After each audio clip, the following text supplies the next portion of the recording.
Imagine we want to build a house. When we begin laying the foundation, it's natural for the soil below to undergo some initial settlement. However, it is essential that this settlement remains within acceptable limits and does not lead to future problems. That's why, before constructing the house, we must ensure the soil beneath is stable and strong enough to support the structure and manage the expected settlement effectively. Engineers and builders have to consider this settlement when constructing engineering structures such as roads, dams, and buildings. They take measures to make sure that such structures are safe and don't get damaged by undesired settlement. The process of making soil base solid before the construction is called compaction. Compaction is the process of application of mechanical energy to the soil. Because of this, soil grains get rearranged more closely, the volume of air voids get reduced, and the density of soil increased. Higher the density of soil, stronger the soil is. By strong we mean it has higher shear strength and bearing capacity. We have discussed all these in a little more detail in our previous video. You can find the link to that video in the description or in the I button above. Compaction is usually done with heavy machinery and equipments such as vibratory compactors, rollers, or compacting plates. By doing compaction for many years now, we found that if we add a little water to the soil and then try compacting it, it gets better compacted. Because water acts as a lubricating agent between the soil particles. When the load is applied to the soil, the water between the soil particles helps them move more easily and helps soil achieve denser configuration. But how much water we need for a good compaction? And what is a good compaction? How do we know we have done enough or we need more of it? Is there any way we can quantify the compaction? Well, yes. The amount of compaction is measured by the dry density of soil. Higher the dry density, higher is the compaction. Dry density is the density of soil when soil is in completely dry state, which means no water is present in its pores. So, the dry density of soil is mass of soil solids only, divided by its volume. To assess the amount of compaction and the water content required in the field, we perform a laboratory tests on soil. These tests provide a relationship between the water content and the dry density of soil. Typically, the procedure is that we collect a soil sample from the site and perform laboratory tests on it. We obtain results that are satisfactory to us for the level of compaction we require. Then we perform compaction in the field, and during the process, we perform tests in the field to verify that compaction in the field is consistent with the lab results.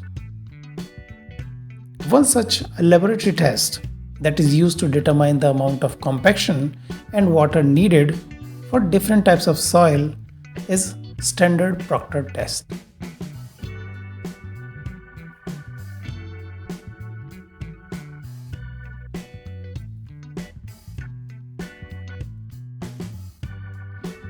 American civil engineer and soil scientist Ralph Roscoe Proctor developed the principles of soil compaction.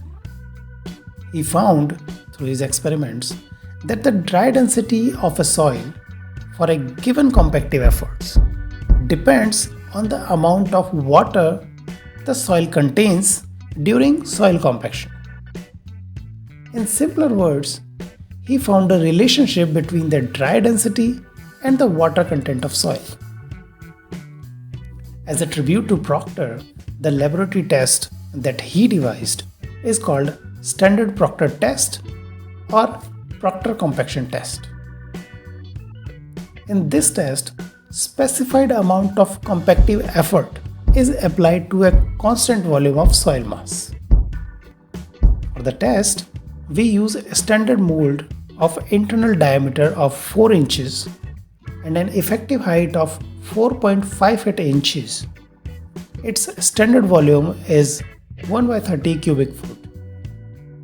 It also has a detachable base plate and a removable collar of 2 inches height at its top. We collect a soil sample of about 15 to 20 kg from the field. We air dry the soil and remove any organic material or debris present in it. Then, about 5 kg of sample is crushed and passed through 20 mm sieve so that we can have a uniformity in our soil sample. The soil passing through the sieve is taken.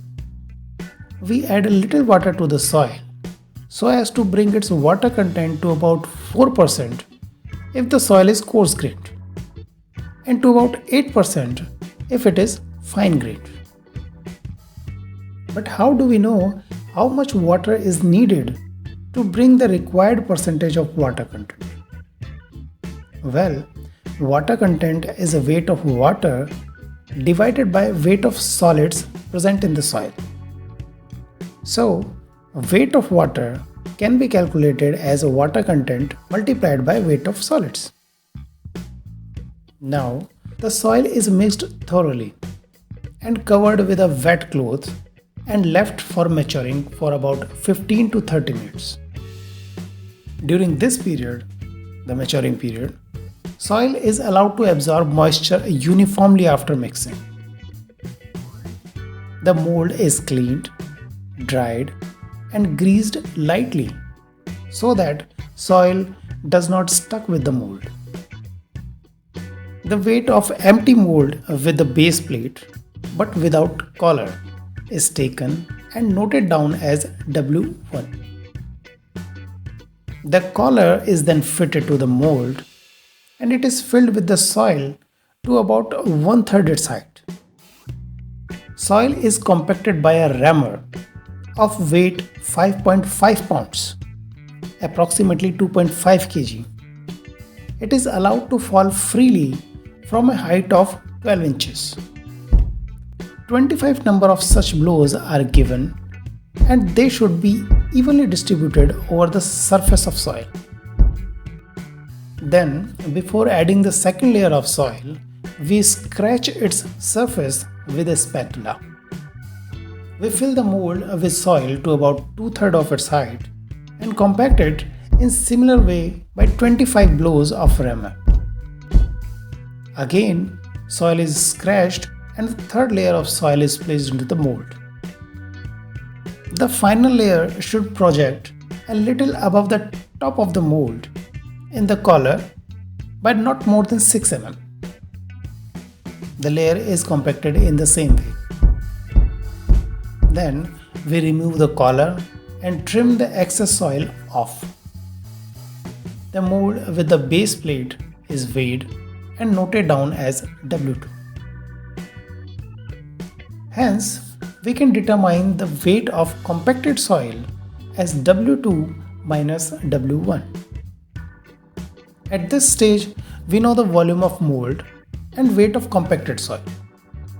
So, we can calculate the bulk unit weight of this compacted soil, where W is the weight of compacted soil in kilonewton and V is volume of the mold in meter cube. It can also be in ml.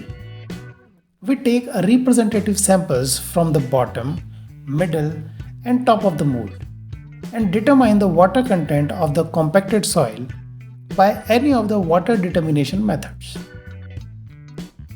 Once we have the bulk unit weight of compacted soil and its water content, we can calculate its dry unit weight by a known relationship. The soil is removed from the mold and is broken with hands. Not like this, a little gently. We add more water to the soil so as to increase the water content by 2 to 3%. It is thoroughly mixed and allowed to mature. The whole procedure is repeated and the dry unit weight and the water content are determined. We keep on increasing the water content and determine their respective dry unit weights.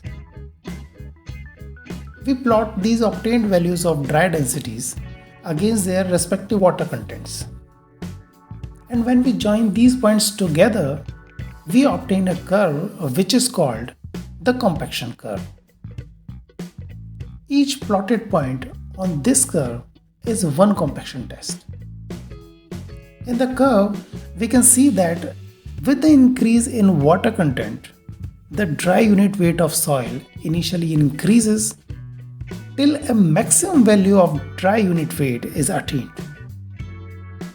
And if we keep on increasing the water content, the dry unit weight decreases. The maximum value of dry unit weight that a soil achieves is called maximum dry unit weight and is usually denoted as gamma D max. It is also called maximum dry density of soil. Though it is not density, but it is common in soil engineering to use these words unit weight and density interchangeably. The water content at which the maximum dry density is achieved is called optimum water content or optimum moisture content. To the left of optimum moisture content, the moisture content in the soil is less than optimum, and this side of curve is known as dry of optimum, simply because the soil is drier than the ideal moisture content for achieving maximum compaction. In this region, the soil is rather stiff and has lot of void spaces. Therefore, dry density is low. As the water content of the soil is increased, it acts as a softening agent on the soil particles. When load is applied, they slide over each other more easily and move into densely packed positions. Hence, with the increase in water content, the dry unit weight of soil increases. However, to the right of optimum moisture content, water content in the soil is more than the optimum, and this side of the curve is known as wet of optimum. When we keep on adding the water to the soil, even after optimum moisture content, the added water results in a reduction in dry unit weight because the pore water pressure, the pressure of water in between each soil particles, will be pushing the soil particles apart, decreasing the friction between them. Also, the extra water occupies the space that might have been occupied by the soil particles. Hence, again, dry density of soil becomes low. We should note that this curve is unique for a given soil type, method of compaction, and compactive effort. It means if we keep the soil and method of compaction unchanged, but the compactive efforts are increased or decreased, the compaction curve will change. Also, if we keep the compactive effort unchanged, but change the soil, the curve will also change. Hence, any particular compaction curve is unique for a particular soil, method of compaction, and compactive effort. In the curve, we can see that at this water content, soil has achieved maximum unit weight or maximum dry density. However, it is important to note that even at this water content, some voids remain within the soil. In fact, no amount of compaction actually removes all the voids from the soil.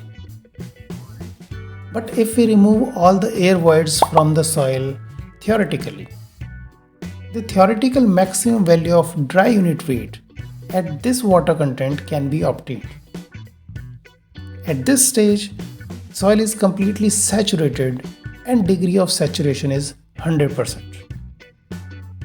Keep in mind that we are not increasing the water content to saturate the soil. We are theoretically compacting the soil even more to lose all its air voids.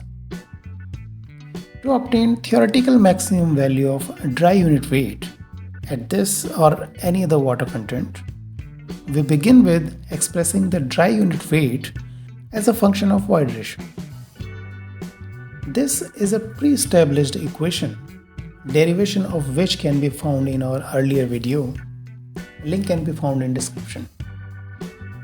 We are also aware of this relationship, and the derivation of the same can also be found in that video. From this equation, we can write it to find void ratio like this.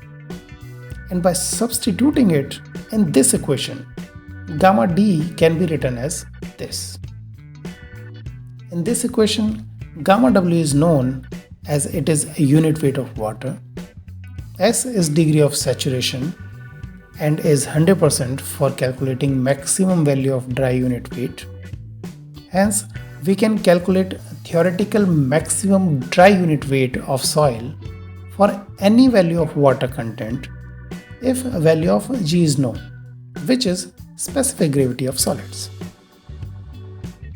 The line indicating the theoretical maximum dry unit weight can be plotted along with the compaction curve. It is known as zero air void line or 100% saturation line. We must keep in mind that this curve or line representing 100% saturation is a theoretical limit and is never reached in practice, as we have already stated earlier that it is not possible to remove all the air voids from the soil. One more important thing. When the compacting efforts on soil is increased and a compaction curve is obtained, we observe that the curve has shifted a little upwards and to the left. For different compactive efforts, we notice similar shifting of the curve. And when we join the peaks of these compaction curves, a line of optimus is obtained. Well, that is a standard Proctor test and analysis of its results. The purpose of this test is to find out the optimum moisture content at which soil achieves its maximum dry density or maximum unit weight. Then in the field, our goal is to achieve soil density as close as possible to the maximum dry density obtained via laboratory test. In India, the Indian standards recommends a test for compaction that is equivalent to the standard Proctor test and is called light compaction test. There are only minor modifications to the test. It recommends the mold of 100 mm diameter, 127.3 mm height, and 1000 ml capacity. Also, the rammer is of 2.6 kg and the free drop is 310 mm. It was observed that a standard Proctor test is better suited for smaller projects like construction of small building, garden pathway, small retaining wall, etc., where loads on soil are not substantial. But for projects that need heavy compaction of soil, such as construction of highways, dams, etc., the standard Proctor test does not represent the true compaction characteristics. For such conditions, the standard Proctor test has been updated into the modified Proctor test, and that we will discuss in the next video. Elementary engineering receives lots of love via beautiful comments and lovely emails. Thank you everyone for showing your love to this channel. Also, thank you very much members and patrons of elementary engineering for supporting this channel monetarily. If you think elementary engineering has given you knowledge that worth something to you, consider supporting this channel by becoming the member of this channel here on YouTube, or you can also consider becoming a patron on Patreon. Elementary diaries are back in the Professor store, and they are now available as both plain and rule papers. All the diaries at Professor are homemade, and each one is crafted with love and attention to details. They are best to pen down your brilliant ideas. You can also plan your days, count your blessings, make notes, or you can just doodle in them. Getting one of these from Professor Store is the best way to support this channel. You can also buy a civil engineer t-shirt and other stuff on Elementary Engineering Spreadshop. If none of them resonates with you, spreading a word about elementary engineering will also be of great help. Only your love and support keeps elementary engineering going. Read Standard Proctor Test at elementaryengineeringlibrary.com. All the links are in the description. Thank you.